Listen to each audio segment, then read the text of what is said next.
inshuti bakunzi bavandimwe bijwi rya Amerika twongeye kubasuhuza nkuko mubibona ahangaha turi ku kiyaga cya Kivu hafi n'ahabereye impanuka y'ubwato yabaye mu cyumweru gishize.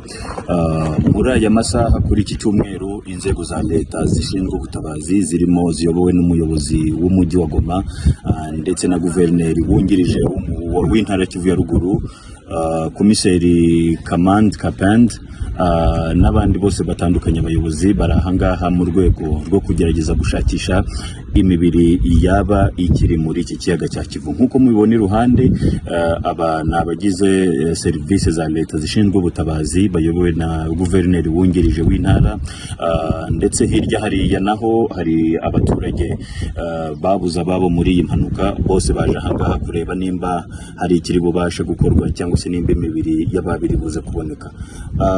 Turi ahangaha ku kiyaga cya Kivu nkuko mubibona akazi kose karahagaze, nta kazi kagikorerwa ahangaha. Abantu babaye bakuwe ahangaha bari basanzwe bahakorera ubucuruzi.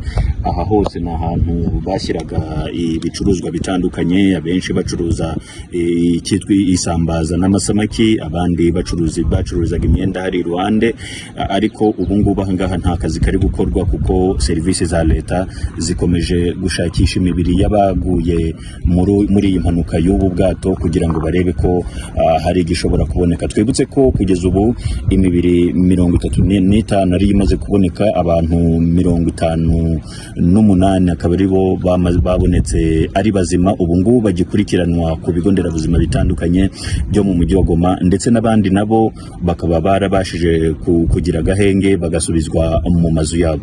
Jimmy Shukrani Bakomera, ijwi rya Amerika, i Goma.